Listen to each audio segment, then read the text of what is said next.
আজকে আমরা পড়বো নীল নদ অববাহিকা। ঠিক আছে, নীল নদ অববাহিকা, নীল নদ কতটা মানে জড়িয়ে আছে বা নীল নদের অবদানটা কি সেটা আমরা পড়বো। দেখো বলছে নীল নদের ধারে গড়ে ওঠা প্রাচীন মিশরীয় সভ্যতার কথা আমরা সবাই জানি যে মিশরীয় সভ্যতা নীল নদের ধারে গড়ে উঠেছিল। তো সভ্যতা গড়ে ওঠার জন্য জলের যোগান থাকাটা ভীষণ জরুরি। সেই কারণে প্রাচীন মানব সভ্যতাগুলো বেশিরভাগই নদী কেন্দ্রিক। নীল নদ অববাহিকা আফ্রিকা মহাদেশের অতি গুরুত্বপূর্ণ একটা অঞ্চল। মিশর দেশটি নীল নদ দ্বারা বিশেষভাবে উপকৃত। নীল নদ যদি না থাকতো তাহলে মিশর সাহারা মরুভূমির অংশ হয়ে যেত। যদি নীল নদের জন্য কিন্তু মিশরটাতে এই মিশরের ভূমিটা কিছুটা উর্বর হয়েছে। যদি নীল নদ না থাকতো তাহলে কি হতো না মিশরটাও কিন্তু সাহারা মরুভূমির অংশ হয়ে যেত। তাই কৃষি, পশুপালন, জলসেচ, জলবিদ্যুৎ, পরিবহন, শিল্পোন্নতি ও অর্থনৈতিক সমৃদ্ধির ক্ষেত্রে নীল নদের অবদান অপরিসীম। এক্ষেত্রে মিশরের যা কিছু সমৃদ্ধা নীল নদের জন্যই, তাই মিশর হচ্ছে নীল নদের দান। যদি এখানে প্রশ্ন আছে যে মিশরকে নীল নদের দান কেন বলা হয়, এখানে লিখতে হবে তাহলে কি যে নীল নদ মিশর দেশটি নীল নদ দ্বারা বিশেষ উপকৃত হয়েছে। যদি নীল নদ না থাকতো তাহলে মিশর কি হতো সাহারা মরুভূমির অংশ হয়ে যেত। তাই কি নীল নদের জন্যই কিন্তু মিশরে কৃষি, পশুপালন, জলবিদ্যুৎ, পরিবহন, শিল্পোন্নতি, অর্থনৈতিক সমৃদ্ধি ঘটেছে বা নীল নদের অবদানের জন্যই তার সমৃদ্ধি ঘটেছে মিশরে। তাই এক কথায় মিশরের যা কিছু সমৃদ্ধি নীল নদেরই অবদান, সেই জন্য নীল নদকে মিশর হচ্ছে নীল নদের দান সেই জন্য। ঠিক আছে, এটা একটা প্রশ্ন যে নীল নদের দান কেন বলা হয় মিশরকে। এবার দেখো আমরা প্রথমেই জেনেছি যে নীল নদ দুটো ধারা বিভক্ত। ঠিক আছে, নীল নদের দুটো ধারা আছে, তাই তো। একটা হচ্ছে হোয়াইট নীল,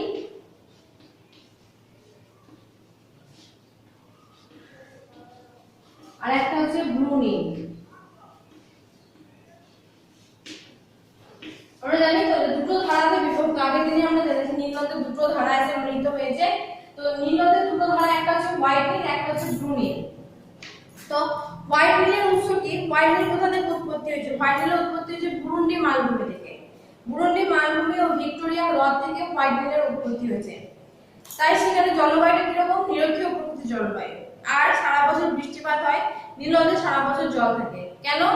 কারণ সেখানে নিশ্চয়ই যেহেতু নিরক্ষরেখার কাছাকাছি অঞ্চলে অবস্থিত, সেই জন্য সেখানে সারা বছর বৃষ্টিপাত হয়। কারণ নিরক্ষরেখার সূর্য সারা বছর লম্বভাবে কিরণ দেয়। লম্বভাবে কিরণ দেওয়ার জন্য সেখানে জলীয় বাষ্পের পরিমাণটা অনেক বেশি থাকে বায়ুতে, তারপরে বৃষ্টিপাতের পরিমাণটা অনেক বেশি হয়।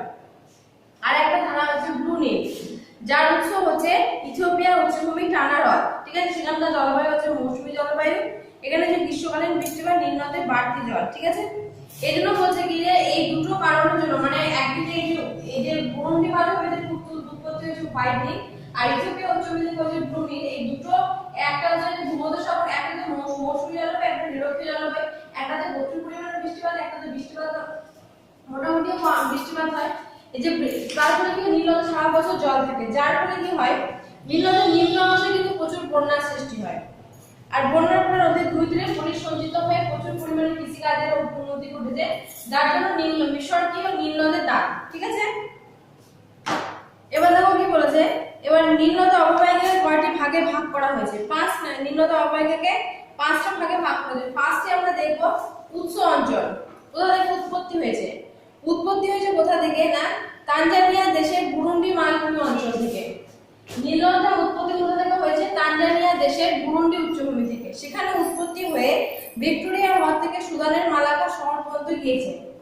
এটা যে উচ্চ অক্ষাংশ, মানে উৎপত্তি মালভূমি থেকে। আমরা সব জানি যে কোনো উচ্চ পার্বত্য অঞ্চল থেকে বা মালভূমি থেকে নদ-নদীর উৎপত্তি হয়।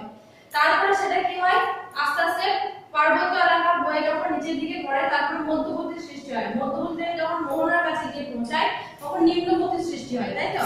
তাহলে উৎপত্তি হয়েছে বুরুন্ডি মালভূমি থেকে, সেখান থেকে উচ্চ অক্ষাংশ ভিক্টোরিয়া হ্রদ থেকে সুদানের মালাকা শহর পর্যন্ত তার উচ্চ অক্ষাংশ বা উচ্চগতি। মধ্যগতি কি? মালাকা থেকে খার্তুমে গিয়ে কিন্তু দুটোই ধারা মিলিত হয়ে গেছে। আমরা আগে পড়েছিলাম নীল নদের ক্ষেত্রে যে খার্তুম শহরের, উত্তর সুদানের রাজধানী খার্তুম শহরের কাছে গিয়ে এই যে হোয়াইট নীল এবং ব্লু নীল এই দুটো ধারা একসাথে মিলিত হয়েছে। তো এই মালাকাতে খার্তুম অসমন্ত সাভানা তৃণভূমি দেখা যায়। তারপর অববাহিকার নিম্ন অংশ কি না আসোয়ান থেকে কায়রো 6টি ধাপে নদীটি নেমে গেছে, তারপরে তৈরি করেছে 6টি জলপ্রপাত, মানে আস্তে আস্তে ধাপে ধাপে নেমে গিয়ে জলপ্রপাত সৃষ্টি করেছে। আর তারপরে বদ্বীপ অঞ্চল, মানে যেখানে সেখানে গিয়ে মোহনায় মিলিত হচ্ছে, সেখানে কি হয় বদ্বীপের সৃষ্টি হয় যেখানে। তো সেখানে কি কার্য থেকে ভূমধ্যসাগর উর্বর পলি সমৃদ্ধ কৃষি এলাকা। এই পাঁচটা ভাগে নিম্নতম অববাহিকাকে ভাগ করা আছে। একটা হচ্ছে উৎপত্তি স্থল, তারপর উচ্চ অক্ষাংশ, মধ্য অক্ষাংশ, নিম্ন অক্ষাংশ আর বদ্বীপ অঞ্চল। ঠিক আছে, তাহলে এটা হচ্ছে নিম্নতম অববাহিকা। এবার দেখো কি বলছে যে নিম্নতম অববাহিকায় উৎপাদিত ফসল কি বলছে, নতুন পলি পড়া উর্বর মাটিতে গম, বার্লি, ধান প্রভৃতি, মানে যখন নতুন পলি পড়ে তখন গম, ধান, বার্লি প্রভৃতি ফসলের চাষ হয়। নিম্নদের বদ্বীপ অঞ্চলে প্রচুর লম্বা আছে তুলো চাষ হয়, যা বিশ্ব মানে জুড়ে, যা ইজিপশিয়ান কটন নামে বিখ্যাত। এখানে প্রচুর পরিমাণে কিসের চাষ হয় না, তুলো চাষ হয়। যেহেতু লম্বা আছে তুলো চাষ হয় সেহেতু ইজিপশিয়ান কটন নামে বিখ্যাত এটা সারা বিশ্বে। আর নিম্নতম অববাহিকায় কি বলছে উৎপাদিত ফসল কি কি, উচ্চ অববাহিকা অঞ্চল এই চারটে ভাগ আছে, উচ্চ অববাহিকা, মধ্য অববাহিকা, নিম্ন অববাহিকা, বদ্বীপ অঞ্চল। তো উচ্চ অববাহিকাতে কি হয়, কফি, কলা, তামাক প্রভৃতি হয়। মধ্য অববাহিকায় গম, খেজুর, চীনাবাদামের চাষ হয়। নিম্ন অববাহিকায় জলপাই, যব, ভুট্টা প্রভৃতি হয়। আর বদ্বীপ অঞ্চলে ধান, গম, তুলো প্রভৃতি চাষ হয়।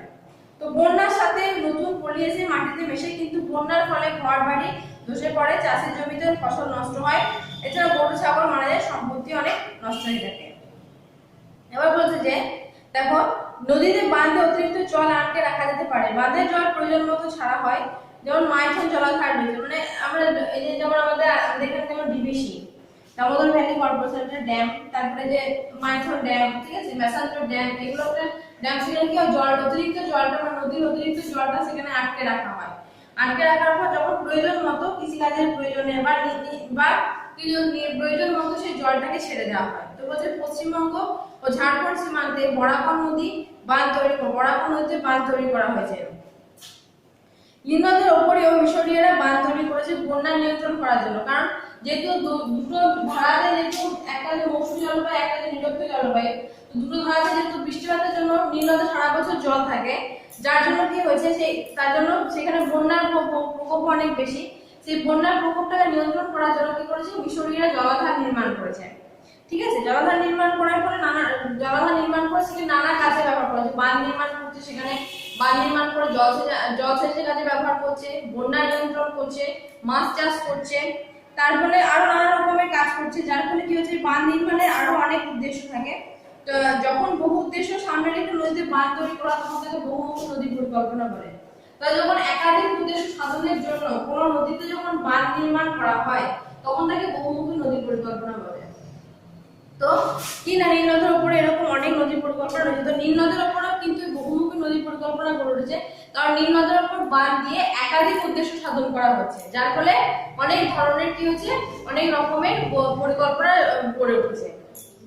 তাই বলছে দেখো পৃথিবীর বৃহত্তম বাঁধ হচ্ছে উচ্চ আসোয়ান বাঁধ, ব্লু নীলের উপর তৈরি হয়েছে জেবেল আউলিয়া বাঁধ, সুদানের ব্লু নীলের উপর দেওয়া হয়েছে সেনার ও আটাবাড়া বাঁধ, মিশর আর কতগুলো বিখ্যাত বাঁধ হচ্ছে এই বাঁধগুলো ইউজনাম, অ্যাসিউট প্রভৃতি, নাগহামাদি এগুলো বাঁধ। তো বহুমুখী নদী পরিকল্পনা উৎস কি, বহুমুখী নদী পরিকল্পনা কি কি উদ্দেশ্যে ব্যবহার করা হয়।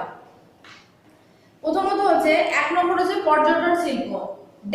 ড্যাম হচ্ছে একটা বিখ্যাত পর্যটন শিল্প, কারণ আমরা দেখেছি যে ড্যামে আমরা কিন্তু অনেকে পিকনিক করতে যাই, পিকনিক স্পট একটা বিশাল বড়, তারপর অনেকে ঘুরতে যাই, মানে আবহাওয়া চেঞ্জের জন্য অনেকে ঘুরতে যায়।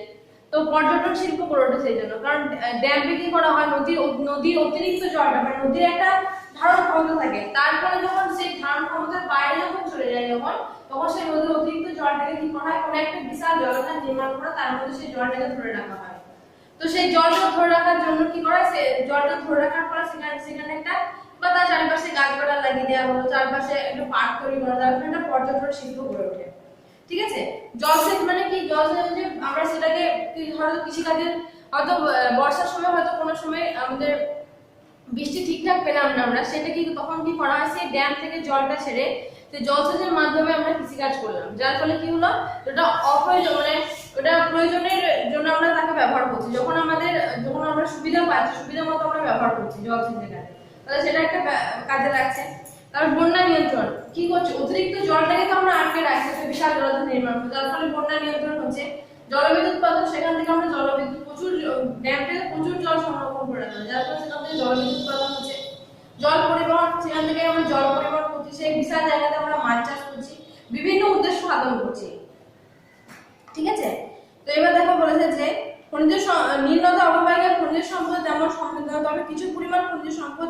ম্যাগনেসিয়াম, ম্যাঙ্গানিজ, ফসফেট, আকরিক লোহা, খনিজ লবণ ইত্যাদি মিশর ও সুদান থেকে পাওয়া যায়। মানে খুব একটা খনিজ সম্পদ সমৃদ্ধ নয়, তবু অল্প স্বল্প পরিমাণে ম্যাঙ্গানিজ, তারপরে খনিজ আকরিক লোহা, খনিজ লবণ ইত্যাদি পাওয়া যায়। তারপর হচ্ছে নিম্নতে অববাহিকা উপযুক্ত পরিমাণে জলের যোগান, কাঁচামালের সহজলভ্যতা, প্রচুর শ্রমিক, সুলভ জলবিদ্যুৎ ইত্যাদি কারণে মিশর ও সুদানে বেশ কিছু শিল্প গড়ে ওঠে। যেমন বস্ত্রবান শিল্প গড়ে উঠেছে, কারণ সেখানে লম্বা আছে তুলো, ঠিক আছে, যেটাকে কি বলা হয় ইজিপশিয়ান কটন বলা হয়, সেজন্য এখানে বস্ত্রবান শিল্প গড়ে উঠেছে। ঠিক আছে। আর মরুদ্যান তো আগেই বলেছিলাম যে মরুভূমিতে কোথাও কোনো সময় বৃষ্টিপাতের পরিমাণ খুবই কম, কোনো কারণে কোনো জায়গায় যদি বৃষ্টিপাত হলো সেখানে জল যদি দাঁড়ায় তো ছোট ছোট উদ্ভিদ জন্মায়। তো যেহেতু ওই মরুভূমির মধ্যে ছোট ছোট উদ্ভিদ জন্মে একটা ছোট বাগানের মতো দেখায়, সেজন্য তাকে মরুদ্যান বলা হয়।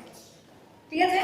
তারপরে দেখো বলেছে পৃথিবীর বৃহত্তম উষ্ণ মরুভূমি হচ্ছে সাহারা। সাহারা মরুভূমির মধ্যে অনেক রকমের কি আছে, সাহারা মরুভূমির সীমাটা দেখো উত্তর দক্ষিণ পূর্ব পশ্চিমে আছে। উত্তরে আছে আটলাস পর্বত ও ভূমধ্যসাগর, দক্ষিণ দিকে আছে সাহেল তৃণভূমি, পশ্চিম দিকে আছে আটলান্টিক মহাসাগর, আর পূর্ব দিকে আছে লোহিত সাগর। ঠিক আছে।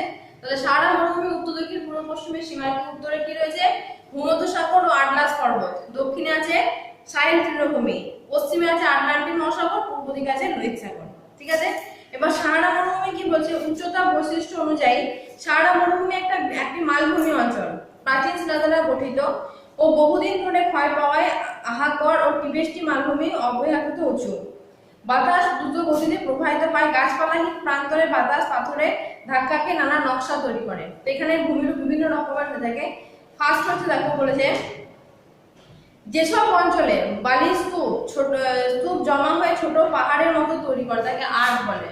মানে মরুভূমি অঞ্চলে যেহেতু বৃষ্টি মানে গাছপালা একদমই নেই, সেহেতু বায়ুটা যখন প্রবাহিত হয় তখন কোথাও বাধা পায় না, বায়ুটা একদম ডাইরেক্ট প্রবাহিত হতে থাকে, যার ফলে কি হয় সে সময় বালি স্তূপটা উড়ে গিয়ে কোথাও যদি গিয়ে জমা হয়ে ছোট্ট ছোট্ট পাহাড়ের মতো তৈরি করে তাকে আর্ট বলা হয়।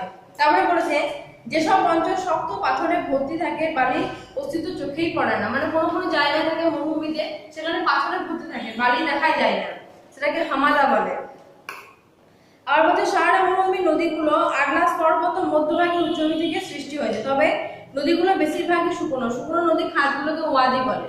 মানে এগুলো সৃষ্টি হয়েছে আটলাস পর্বত উচ্চভূমি থেকে। তো এখানে এই নদী খাতগুলো বেশিরভাগই শুকনো অবস্থায় থাকে, মানে জল আর্দ্র থাকেই না, তো এগুলো এই শুকনো নদী খাতকে বলা হয় ওয়াদি। আর রেক কি, যেসব অঞ্চলে বালির সঙ্গে পাথরের টুকরো একসঙ্গে মিশে থাকে তা হচ্ছে রেক। ঠিক আছে, বালির সঙ্গে পাথরের টুকরো একসাথে মিশে থাকছে।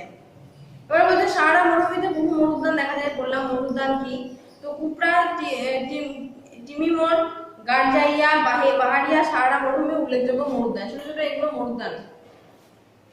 এবার এখানকার জলবায়ু কেমন দেখো, জলবায়ু কি, দিনের বেলায় হচ্ছে এখানে ভীষণ উষ্ণতা, তাপমাত্রা মাঝে মাঝে এতটাই গরম যে কখনো কখনো 58 ডিগ্রি সেন্টিগ্রেড তাপমাত্রায় পৌঁছে যায়। রাতের বেলা তো বেশ ঠান্ডা, কারণ বালি যত তাড়াতাড়ি তাপটা শোষণ করে তত তাড়াতাড়ি তাপটা কিন্তু ছেড়ে দেয়, সেই জন্য বলছে তাপমাত্রা আরো কখনো 4 ডিগ্রি সেন্টিগ্রেড, মানে দিনের বেলাতে যেটা 58 ডিগ্রি সেন্টিগ্রেডে উঠে যায় সেটা রাতের বেলায় তাপ বিকিরণ করে 4 ডিগ্রি সেন্টিগ্রেডে নেমে যায়। ঠিক আছে। তো রাত ও দিনের তাপমাত্রার মধ্যে পার্থক্য অত্যন্ত বেশি হওয়ার জন্য এখানে মানুষ নিজেকে মানিয়ে নিয়ে বেঁচে থাকে। তারপরে কি বলছে গাছপালা কি, ক্যাকটাস জাতীয় গাছপালা দেখা যায়, কারণ মরুভূমিতে বেশিরভাগই কাঁটা জাতীয় উদ্ভিদ জন্মায়। কাঁটা গাছ কি অনেকদিন জল না খেয়ে বেঁচে থাকে, সেজন্য মরুভূমিতে কাঁটা জাতীয় উদ্ভিদই জন্মায়। তবে মরুদ্যানের আশেপাশে ঘাস, খেজুর প্রভৃতি গাছ জন্মায়। মরুদ্যানের সামান্য জলের যোগান, যেখানে ভুট্টা, জোয়ার, বাজরা চাষ হয়। মরুদ্যানের ধারে ধারে চাষবাস করে আরো যারা মরুভূমিতে পশুর দল বিশেষত উট নিয়ে এক জায়গা থেকে অন্য জায়গায় জল ও খাবারের সন্ধানে ঘুরে বেড়ায় তাদেরকে যাযাবর বলে। মানে জল ও খাবারের সন্ধানে কি করে উটের সঙ্গে নিয়ে এক জায়গা থেকে অন্য জায়গায় ভ্রমণ করে। উটও কিন্তু অনেকদিন জল না খেয়ে বেঁচে থাকে, সেজন্য উটকে মরুভূমি জাহাজ বলা হয়। যাযাবরের খাদ্য কি, যাযাবররা উটের দল, ঘোড়া, ছাগল নিয়ে ঘুরে বেড়ায়। পশুর দুধ ও মাংস এদের প্রধান খাদ্য, পশুর দুধ খায় এবং মাংস।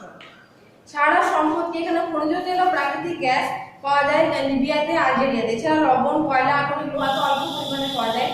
অত্যাধিক গরমের কারণে এখানে খনিজ সম্পদ আহরণ করা খুব কষ্ট, মানে এত গরম বিকেল দিক, মানে দুপুরটা যে সকাল দিকটা যে 58 ডিগ্রি সেন্টিগ্রেড তাপমাত্রা, তো এই সামান্য পরিমাণ খনিজ সম্পদটাও সংগ্রহ করা খুবই কষ্টকর হয়ে যায়। ঠিক আছে। তো এখানে দেখো কি বলেছে যে গরমকালে সাহারা মরুভূমি থেকে এক প্রকার গরম ও শুষ্ক বাতাস প্রবাহিত হয়, তাকে খামশিল বলা হয়।